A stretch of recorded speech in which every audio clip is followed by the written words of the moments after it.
yolg'iz otni changi chiqmas, changi chiqsa ham do'ng'i chiqmas degan gaplarga amal qilgan holatda jamoamni kengaytirishga harakatlarni boshladim.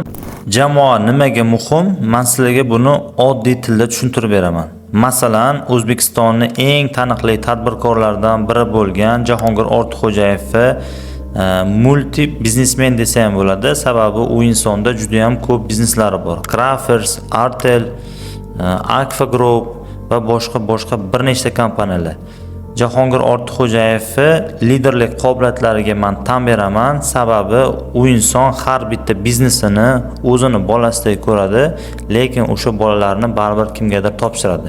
Faraz qiling, o'zingiz qiz bolalaringizni katta qilib o'stirasizda, oxirida birovga turmushga berib yuborasiz. Bizneslar ham xuddi shunaqa.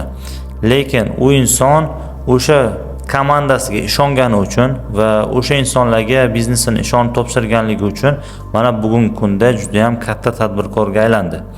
Agar hammasini o'zim qilaman, hech kimga o'rgatmayman ishimni desangiz, siz hech qachon o'smaysiz.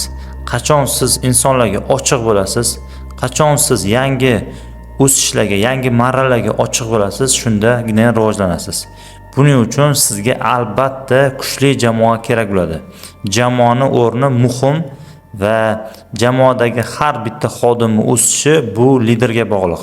Lider qanchalik o'zi o'sishga ochiq bo'lsa, shunchalik jamoasi ham o'sishga ochiq bo'ladi. Biz ham ochiqmiz, tayyormiz. Yozilinglar, xudo xolasa bizning jamoamizda ishlashingizdan biz faqatgina xursand bo'lamiz.